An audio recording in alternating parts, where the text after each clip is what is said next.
Ya está aquí el Padre José de Jesús Aguilar Valdés, la voz amable de la radio. La voz amable de la radio. Esto es En tu Camino, en tu Camino, en tu Camino.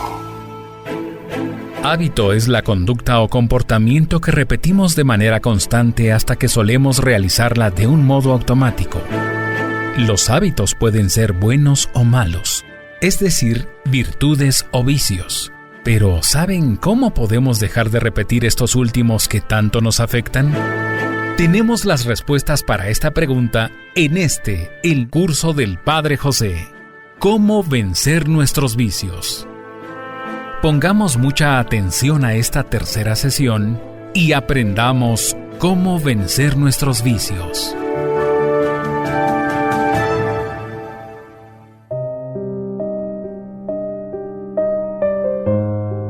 ¿Qué tal, amigas y amigos?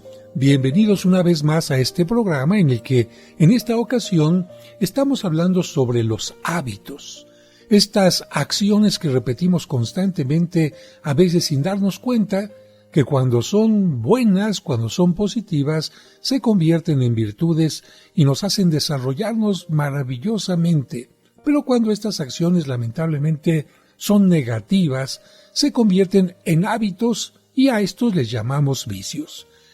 Y precisamente para, una vez identificado el vicio, aquello que nos está haciendo daño, poderlo corregir, es que estamos dedicando estos programas. En el programa anterior empezamos a hablar ya de el vicio de la pereza, y al final del programa te hacía algunas preguntas en concreto para que tú misma, supieras si estabas dejándote llevar por la pereza o no. Las preguntas que quedaron pendientes para que cada quien las reflexionara eran: ¿uso mi tiempo de manera desordenada? ¿Dejo con facilidad pendientes para mañana? ¿Hay caos en mi escritorio, mesa de trabajo, cajones o artículos de aseo personal? ¿Mi arreglo personal es descuidado o desaliñado? ¿Llevo con negligencia el cumplimiento de mis responsabilidades? ¿Prefiero hacer el mínimo esfuerzo en general? ¿Me descubro con cierta facilidad no haciendo nada? Bueno, estas preguntas eran para ayudarte a descubrir si te estás dejando llevar por la pereza o no. Y te recuerdo los 4 tipos de pereza que analizamos en el programa anterior. La pereza minimalista, su nombre lo dice, haces el mínimo esfuerzo para hacer algo y por lo tanto sí cumples, pero eres de los que sacan 6 de calificación, de los que llegan al final quizás de alguna reunión, o bien aquella persona que entrega ciertos trabajos pero mediocres. Esa es la pereza minimalista. Después viene la pereza del desorden, porque poner las cosas en orden significa trabajar, significa ser organizado. En cambio, dejar que todo esté al ahí se va, eso también es un tipo de pereza. Después viene la pereza selectiva, que a lo mejor no te das cuenta, pero la tienes porque haces cosas muy bien, pero otras ni siquiera las tocas. Por ejemplo, eres muy bueno en las labores de la oficina, quizás organizas muy bien tus citas, pero el deporte, el ejercicio físico, en absoluto. Esa es la pereza selectiva. Una área de tu vida está muy descuidada. Y viene también la pereza inactiva, que significa tratar de no hacer nada. Te piden algo, no lo haces. Es más, toda tu vida es un desbarajuste porque dejas todo para después. Por eso estas preguntas te ayudarían a saber si puedes mejorar. Claro, acuérdate que esto de la pereza es algo que tú decides. No es algo que cargue tu cuerpo, que ya estés marcado por ella, sino que tú decides ser perezoso o decides ser una persona no perezosa. Así que si quieres crecer, analízate y este vicio, hacerlo a un lado. Vamos a tocar ahora el tema del desenfreno. Esto significa todo sin medida. Fíjate, todo sin medida. Cuando hablamos de la pereza, decíamos que la pereza es una vida a medias, hacerlo todo a medias e incluso recibir bienes económicos a medias porque no trabajaste adecuadamente. En este caso, el desenfreno es todo sin medida. Y vamos a comenzar diciendo o respondiendo a esta pregunta: ¿qué tipo de animal es el ser humano? Bueno, Aristóteles dijo que el ser humano es un animal racional. Esto significa que tenemos razón a diferencia de otros animales. Esta antigua definición que nos llega desde Grecia ayuda a entender por qué la mercadotecnia y la publicidad dirigen tantos mensajes e incitaciones a cierto sector innegable de nuestra personalidad. El verdadero cliente potencial es el animal que llevamos dentro. No podrás negar que tenemos sin duda muchos vínculos con el universo material y en particular con el reino animal. Somos del género, a tal punto que algunos con una visión demasiado burda del ser humano podrían pensar que en realidad no somos más que animales, un poco más complejos o especializados, pero animales al fin. La verdad es que somos esencialmente diferentes. Y la diferencia estriba no solo en que poseemos un alma espiritual que no tienen los animales, sino también un cuerpo esencialmente diferente, un cuerpo humano. De hecho, más que poseer un cuerpo, somos corpóreos. Más que instintos, tenemos tendencias, y nuestra sensibilidad y percepción, aunque se basan en nuestro cuerpo, no dejan de ser en cierto modo espirituales. Ahora bien, nuestro cuerpo tiene necesidades fisiológicas, es decir, propias de su funcionamiento, que se expresan en forma de necesidad o, para que lo entiendas mejor, de apetitos corporales, como por ejemplo la sed es una necesidad, un apetito, el hambre es una necesidad, un apetito, el frío, ¿por qué? Porque el frío te dice tienes la necesidad de cubrirte, el sueño, tienes la necesidad o el apetito de descansar, etc. Todos estos apetitos expresan necesidades específicas de nuestro cuerpo para mantenernos sanos. Imagínate, tienes sed y no respondes tomando agua, tienes hambre y no comes, tienes frío y no te cubres, tienes sueño y no descansas. Bueno, esto definitivamente no te va a permitir mantenerte sano. Desde esta perspectiva, todo apetito corporal tiene una razón de ser y una bondad propia. Fíjate, los apetitos, las necesidades que tenemos nos ayudan a tener algo bueno. Sin embargo, también en esta dimensión de nuestro ser, en los apetitos, el egoísmo introdujo su veneno en la forma de una búsqueda, y aquí viene la palabra clave, desordenada, de todo aquello que a nuestro cuerpo le resulta placentero. Y aquí te pongo algunos ejemplos de este desorden. Por ejemplo, tienes sed, está bien tomar agua, tomar algún líquido, pero eso de embriagarte con bebidas alcohólicas, eso ya no es sed, eso ya es un apetito desordenado.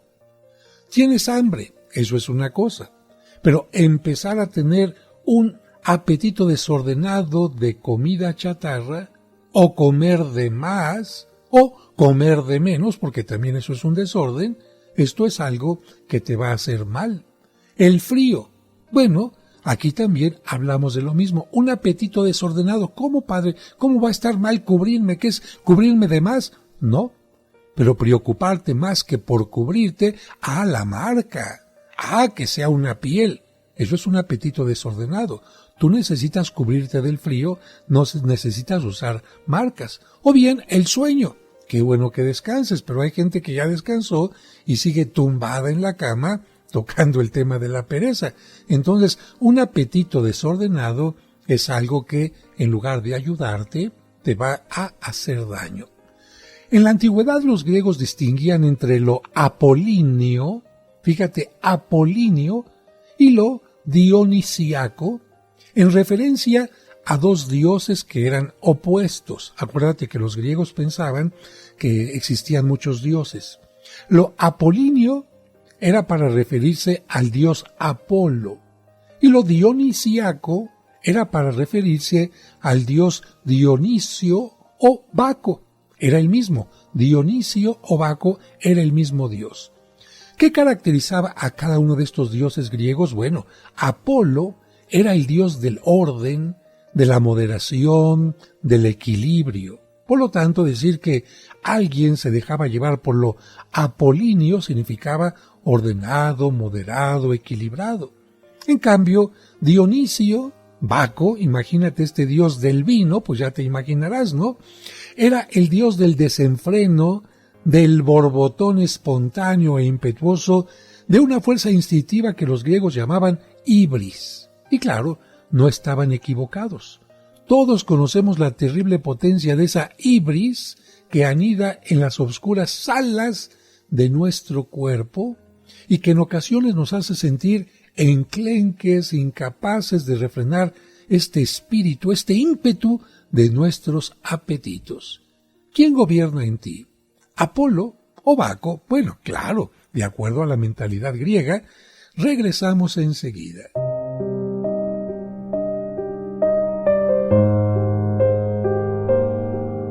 En un momento regresamos para seguir aprendiendo cómo vencer nuestros vicios.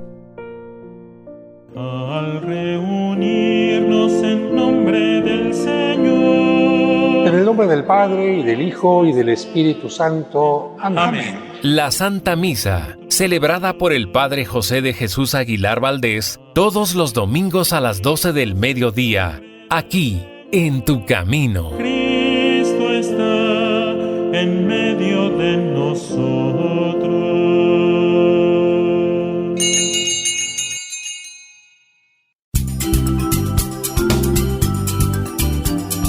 Estás escuchando En Tu Camino. En Tu Camino. Con el Padre José de Jesús Aguilar Valdés. La voz amable de la radio.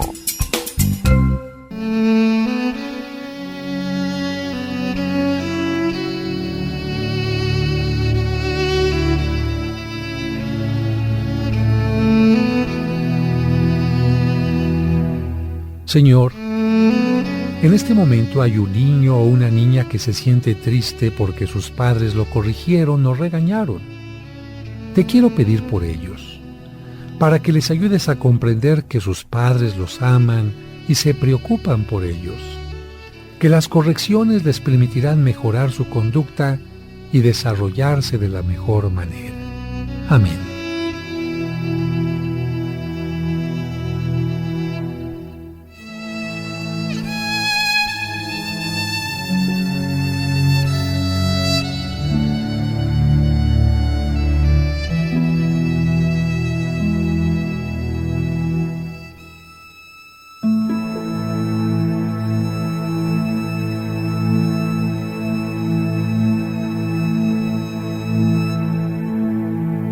Sigamos escuchando el curso Cómo vencer nuestros vicios.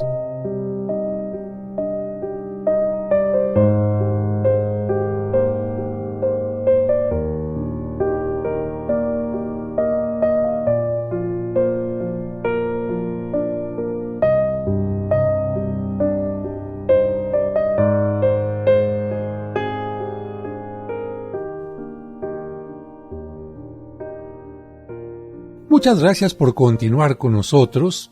Estábamos hablando de cómo la mitología griega, el pensamiento griego, sigue presente hasta nuestros días, incluso por palabras, por comparaciones como las de Apolo y Dionisio o Baco. Seguir a Apolo, según algunas personas, significa seguir el orden, lo correcto, incluso lo bello. En cambio, seguir a Baco, lo dionisiaco, es precisamente ser presa de los apetitos, pero en forma desordenada. Fíjense que cuando cumplí 8 años, mi papá me organizó una fiesta en el jardín de la casa. Uno de los innumerables concursos que se hacían en aquellas fiestas consistía en atarse a otro niño espalda contra espalda con una soga, con una reata. Cada uno debía tirar hacia su meta, a unos 30 metros de distancia, venciendo la fuerza, venciendo la resistencia de su contrincante, porque uno corría para un lado y otro para el otro. En un momento de la fiesta, Me ofrecí a competir contra un niño menor que yo, pero mucho más robusto. A los 7 años este niño parecía un toro y le bastaron unos breves instantes para arrastrarme hasta el lado de su meta. Mientras mi papá se reía y nos desataba, me susurró al oído: la próxima vez, fíjate con quién te pones. Este ejemplo seguramente que se están imaginando 2 niños, uno jalando de un lado, otro del otro, les puede hacer pensar exactamente lo que sucede con nuestros apetitos y con nuestra voluntad. Porque cuando se presenta un apetito, un antojo, una tentación, nosotros podemos decir: a ver, ¿quién va a ser más fuerte, la tentación o mi voluntad?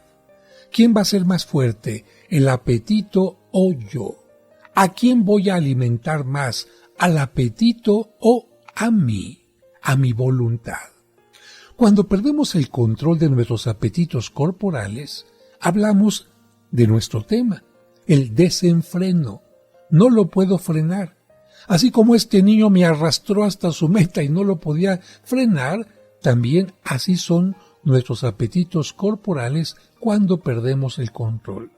Y cuanto más descontrolados, tanto más ciegos, monstruosos y destructivos llegan a ser, esclavizándonos sin piedad a sus insaciables tendencias.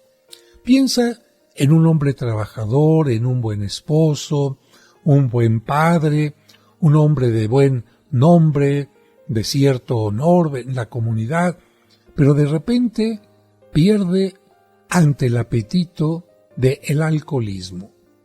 ¿Tú has visto, porque esto lo vemos lamentablemente con frecuencia en alguna fiesta o incluso en la calle, cómo se llega a poner una persona alcoholizada? Haz de cuenta que estamos viendo esta película del Dr. Jekyll o estas caricaturas del Dr. Jekyll donde una persona buena, decente, se toma una pócima y se convierte en un monstruo. Bueno, cada vez que nos dejamos llevar por un apetito, estamos convirtiéndonos en un monstruo. Tomar en exceso, porque una copa de vino, quizás una copa, 2 copas para convivir, no son malas. Nuestro Señor Jesucristo incluso bendijo el vino en las bodas de Caná al multiplicarlo. Pero eso no significaba que porque hay mucho vino vamos a embriagarnos, no. Era más importante la voluntad, era más importante la alegría, era más importante el control de uno mismo que la abundancia del vino. De tal manera que este tema, no porque haya abundancia, tú vas a exagerar dejándote llevar por un apetito. ¿A qué vicio, a qué pecado capital pertenece el alcoholismo? Al pecado de la gula. Y precisamente la gula es una de las manifestaciones más conocidas del desenfreno. Es cierto que algunas personas comen en exceso por un problema psicológico, una compulsión psicológica que tendrán que tratar. Pero la gula, más que un problema psicológico, es un desorden moral. Es sabido que en otros tiempos los banquetes de los romanos se prolongaban por días, a tal grado que devolvían el estómago para poder seguir comiendo. Imagínate, comían, después hacían lo necesario para volver el estómago y poder seguir comiendo. ¿Te parece a ti esto sano? Quizás hoy no se dan tales excesos, pero sí en otros términos de despilfarro, por ejemplo, tiramos comida. O excesiva refinación. Gastamos muchísimo yendo a restaurantes, pagando por platillos que quizás no costarían lo que estamos pagando. O por el contrario, voracidad en el consumo de comida chatarra. Todo esto es gula. Y todo esto es dejarnos llevar por apetitos. Es que quiero comer el restaurante muy finolis. Ay, es que esto ya no me gustó, mejor lo tiro. O bien es que tengo todo tipo de antojo en la comida chatarra. Y ante este comer, dejándonos llevar por un apetito desordenado, solo hay algo que detiene a las personas. ¿Sabes qué es? El dedo amenazador de la báscula. Cuando se suben a la báscula y dicen, ¡ah, caray! Es lo único que les dice, creo que tengo que dejar de comer de esta manera. Otras personas ya han perdido toda compostura y se entregan plácidamente a los brazos de la obesidad, con sus lamentables consecuencias para la salud. Personas que de plano, como se dice popularmente, ya no les importa, ya les valió estar gordos, obesos, con exceso de peso y no hacen absolutamente nada. Eso es lo peor. Ese es como el niño que está atado a otro niño y lo arrastró no solamente hasta la meta, sino lo arrastró hasta la esquina y hasta la siguiente esquina y hasta la siguiente colonia. La obesidad, además, tenemos que decir que ha llegado a ser el asesino en serie más impune de nuestros días. De lo que más muere la gente es por obesidad, o mejor dicho, por todos los problemas que se derivan de la obesidad, como la diabetes y otro tipo de enfermedades, que no tendrían por qué estar en tu cuerpo. Así como tú invitaste a este hábito desordenado, a este vicio, a este apetito desordenado a que habitara en ti, tú también podrías decirle, ¿qué crees? Te voy a cerrar la puerta, por mi bien, por mi salud. Continúa hablando ahora de un tema que ya toqué hace un momento, el alcoholismo. El desenfreno en el abuso del alcohol. Un abuso que admite grados, desde una borrachera esporádica hasta el alcoholismo propiamente dicho como una enfermedad.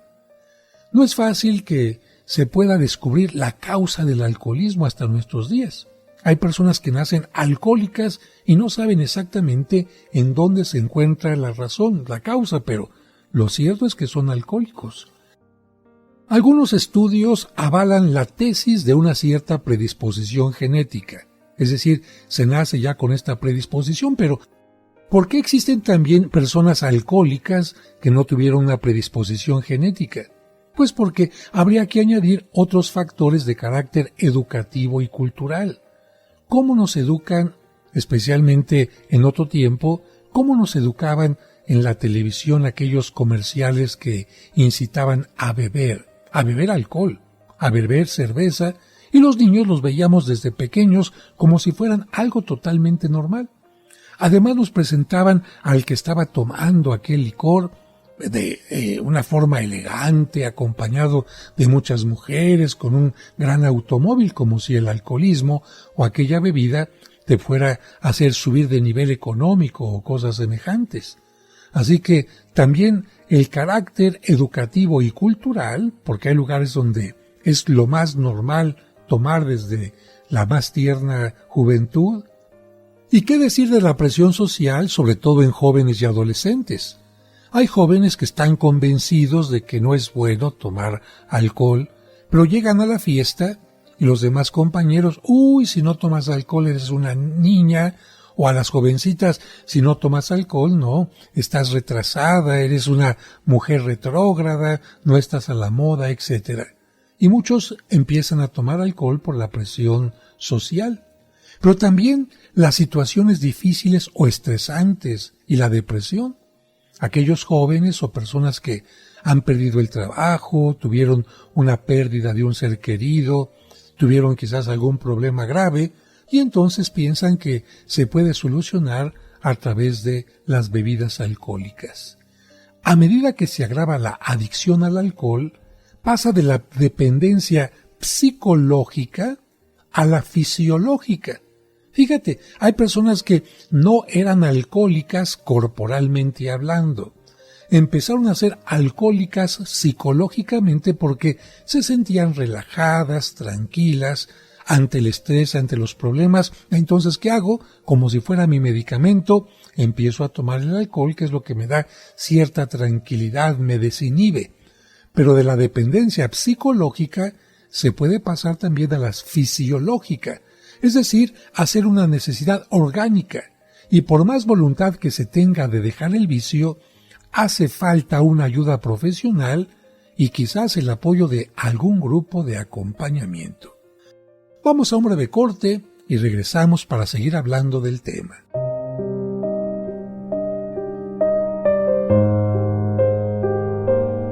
En un momento regresamos para seguir aprendiendo cómo vencer nuestros vicios.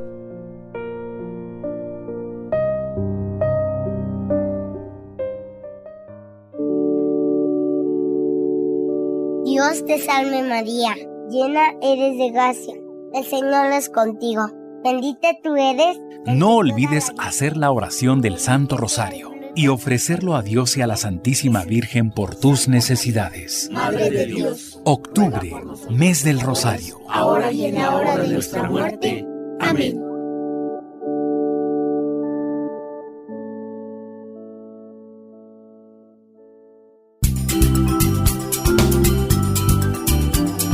Estás escuchando En tu Camino.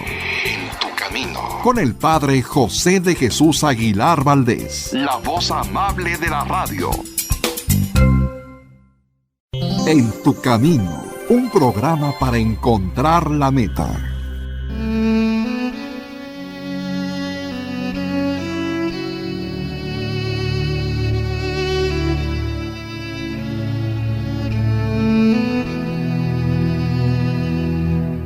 Señor, dicen que el lunes ni las gallinas ponen, pero estoy seguro que esa frase la inventaron los que buscan pretextos para no cumplir con su responsabilidad. Ayúdanos a comenzar la semana con ánimo para contagiar con nuestro entusiasmo a los demás. Que la sabiduría nos haga ver los problemas como oportunidades para crecer y desarrollar nuestra creatividad. Después de todo, nosotros somos algo más que gallinas. Amén.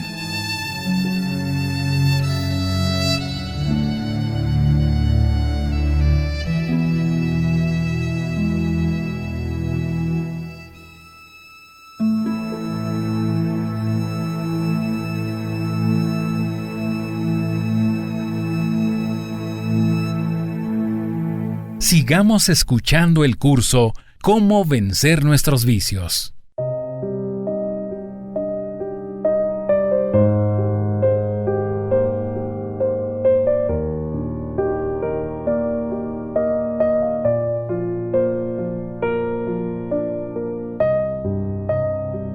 Muchas gracias por continuar con nosotros. Seguimos hablando de nuestro tema, el desenfreno, o bien el tema subtitulado Todo sin medida, es decir, a nada le pongo freno. Y estábamos hablando de cómo la gula expresada en el comer demasiado o el alcoholismo son precisamente dos síntomas de que no estamos tomando el control de nuestra vida. Otro tema importante sobre esto es la drogadicción.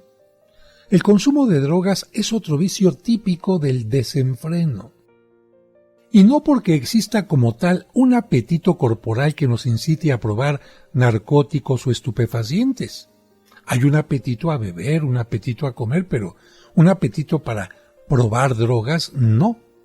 Pero, sin embargo, le podemos llamar un apetito porque una vez probados, el tipo de droga que sea, la marihuana, en fin, se genera la necesidad de estímulos cada vez más frecuentes y poderosos para provocar el mismo efecto, perdiendo así el control y cayendo en la adicción.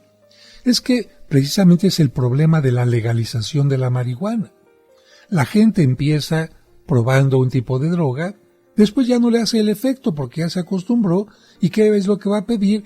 Algo más fuerte, y algo más fuerte, y algo más fuerte y más fuerte, hasta que ya no tenga ningún control. Cae en la adicción total. Como ocurre con el alcohol, a la dependencia psicológica, primero es la mente, necesito drogarme, va a añadirse después la dependencia fisiológica, cuando ya se necesita una ayuda profesional y la persona, aunque quisiera, ya no puede prescindir de las drogas. Se convierte en algo que, al no ponerle freno, se convirtió en un vicio sumamente difícil de quitar. Claro, no imposible. Un último exponente del desenfreno, aunque deriva en otro vicio que veremos en otro programa, es el descontrol de la vista. Fíjate, el descontrol de la vista. En la forma de curiosidad o simplemente de, vamos a decir disimuladamente, de mirada distraída, los ojos se posan en todas partes, como abejas que buscan afanosamente algún polen excitante. Y en nuestro ambiente actual, tan cargado de erotismo, el ojo suelto, dicen algunos, el ojo alegre, no necesita mucho esfuerzo para encontrarlo. Hay personas que ya tienen el hábito, el vicio de pasa una muchacha y no le ven el rostro, te diré, ¿eh?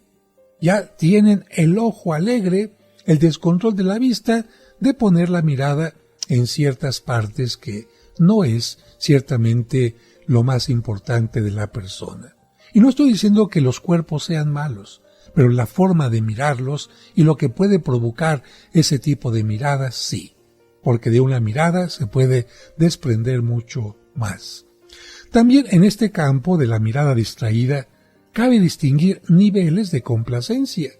Desde un consentimiento solo momentáneo, hay gente que, se da el permiso tener una vista, tener, como se dice, un taco de ojo en México, simplemente momentáneo, hasta el deleite consentido y morboso al mirar a una persona atractiva por la calle, a veces con deseos provocativos o con pensamientos eróticos subidos muy de tonos.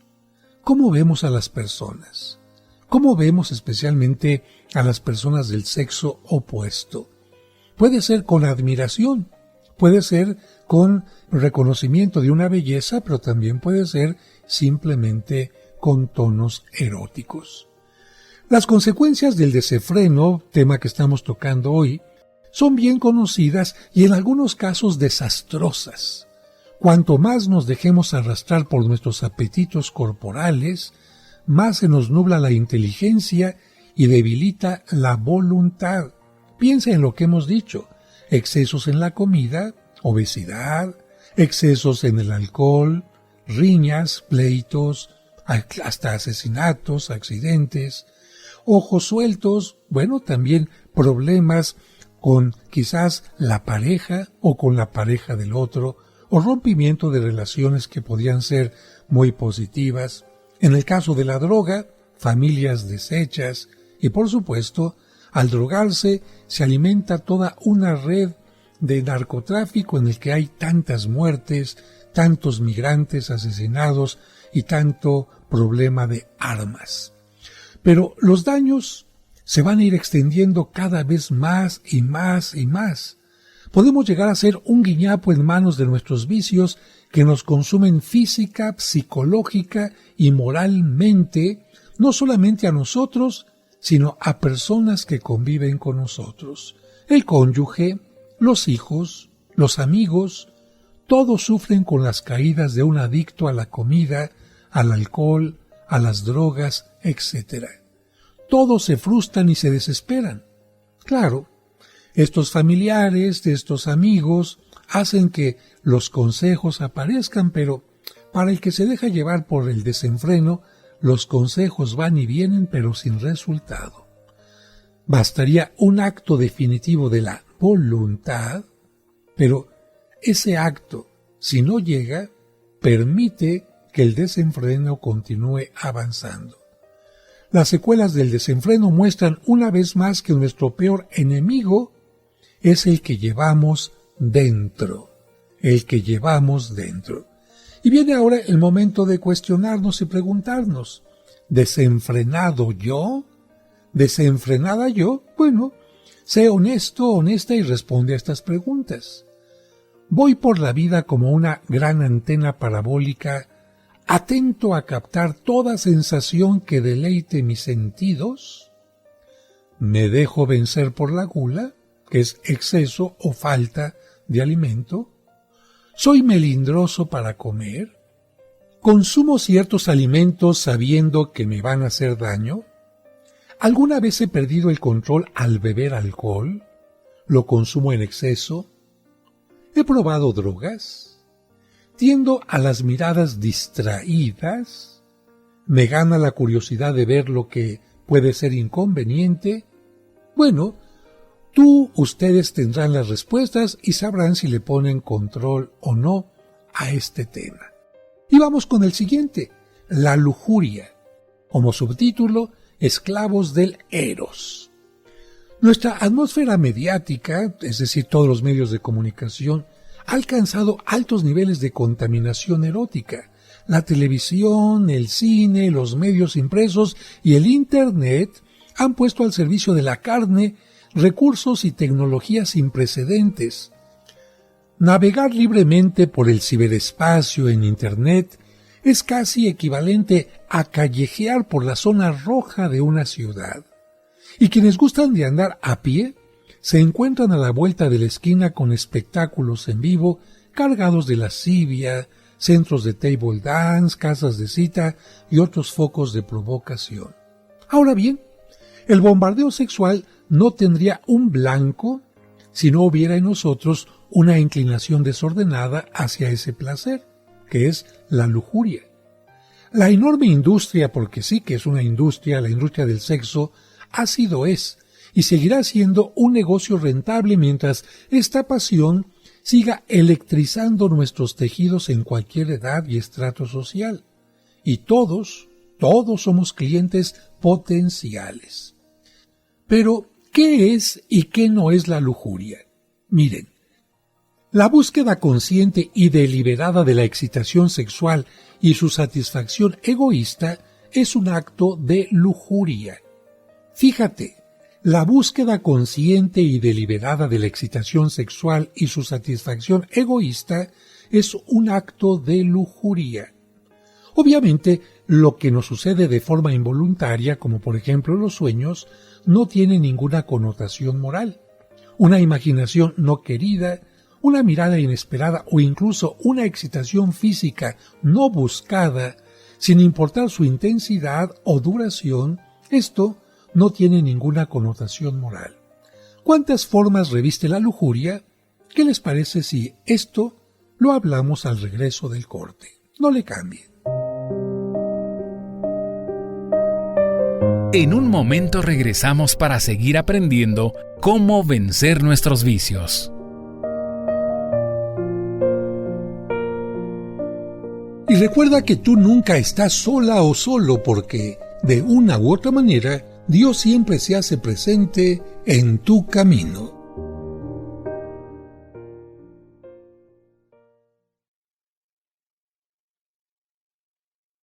En tu camino, un programa para encontrar la meta. Dios te salve María, Virgen sin mancha. Te esperamos el próximo sábado en su nuevo horario, a las 12 del mediodía. Todas las imágenes recuerdan a una sola mujer, a una sola Virgen María, pero tiene muchos distintos rostros a través de lo que han hecho los pintores, los artistas. Recuerda, los sábados marianos de En tu Camino a las 12 del mediodía. Y bendito tu vientre, Madre. Sigamos escuchando el curso Cómo vencer nuestros vicios. Muchas gracias por continuar con nosotros y seguimos hablando de la lujuria o esclavos del eros. Formas de la lujuria.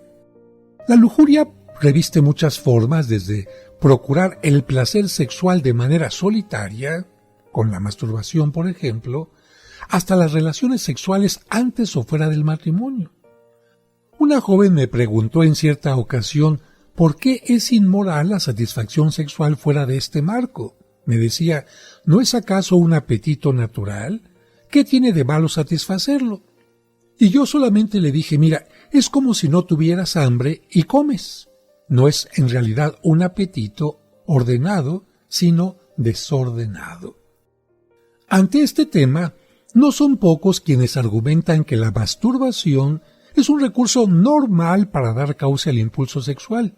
Sin embargo, no hace falta una aguda intuición para comprender que esta práctica contradice el sentido profundo de nuestra sexualidad.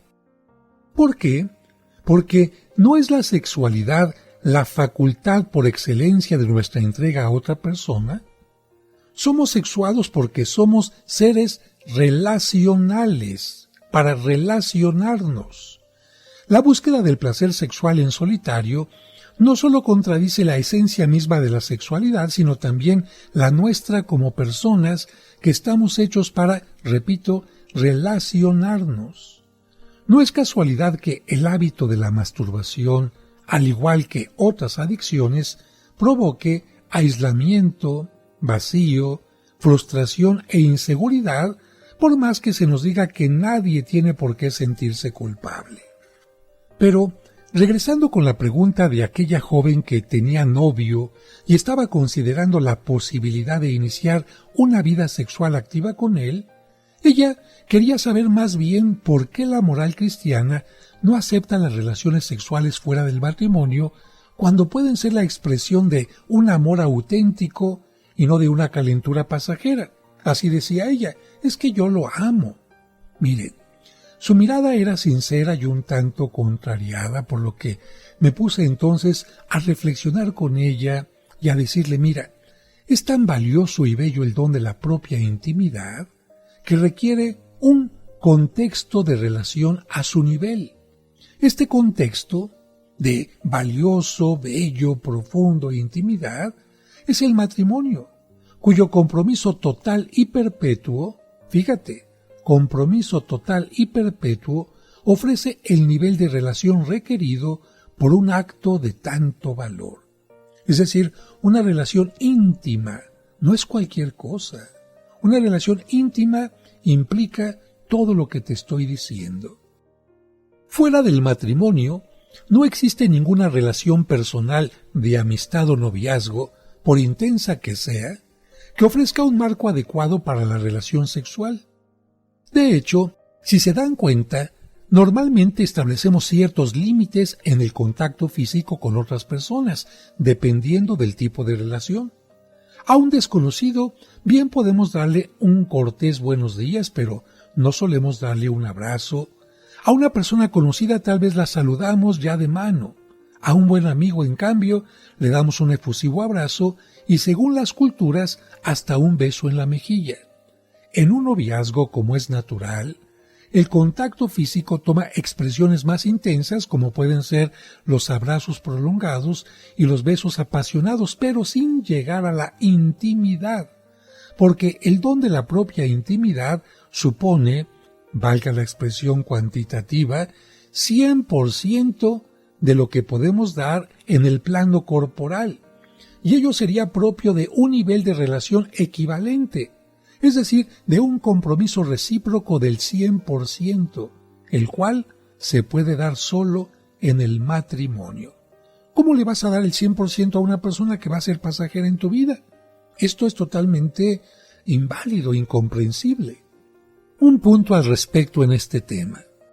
Cuando la relación sexual fuera del matrimonio se da entre personas casadas, es decir, al menos una de ellas, existe el agravante de la infidelidad o adulterio cuyas consecuencias todos conocemos. En estos casos todos sufren. El cónyuge infiel por la pena y la vergüenza de haber caído. El cónyuge víctima, quien ha sido engañado por el dolor de haber sido precisamente engañado o engañada, y no digamos los hijos que sufren por doble cuenta al cargar el dolor por el papá o la mamá infiel, y el papá y la mamá que han sufrido la infidelidad. Y aunque se llegue a dar el perdón, que es siempre lo mejor, qué difícil es recuperar la confianza. Otra forma de lujuria es la pornografía. Hoy resulta casi imposible no ver imágenes eróticas en carteleras, espectaculares, películas, programas televisivos, incluso en horario para niños, periódicos y revistas. La pornografía es una industria que cada vez crece exponencialmente y se filtra como la humedad en nuestras casas, oficinas y espacios de descanso. El grado de consumo varía desde el que anda con el ojo suelto, como ya hemos dicho, viendo todo lo que se le presenta, hasta quien paga para ver o quien ya presenta señales de cierta adicción. Los estudios más recientes confirman que la pornografía puede tener efectos adictivos no solo psicológicos, sino, fíjense bien, también fisiológicos, dados los cambios neurobioquímicos que produce en el cerebro. La adicción a la pornografía suele provocar el descuido habitual de las propias responsabilidades y de la comunicación con los demás, aislándonos en una especie de enclaustramiento sexual. ¿Cuántas personas se la pasan atados a la computadora? Yo no puedo olvidar a un compañero de la universidad que sufría amargamente por haberse dejado enredar en este vicio. Se sentía ansioso, vulnerable y profundamente decepcionado de sí mismo. Quería borrar de golpe la impresión dejada en su memoria por tantas imágenes que ahora lo turbaban y atormentaban, pero no podía. La pornografía le estaba pasando la factura. Una característica muy típica de la lujuria es que cada nueva tentación se presenta como una oportunidad única que no podemos dejar pasar. Nos vuelve cortoplacistas, esclavos de la inmediatez, del aquí y ahora, sin saber esperar. Por esta misma razón, los temperamentos más primarios e impacientes suelen ser más proclives a caer en este vicio. La lujuria, piénsalo bien, ha destruido muchas vidas como un devastador tsunami. Ha dejado a su paso una espantosa secuela de niños abusados, de madres solteras, de carreras truncadas, de familias rotas y millones de enfermos.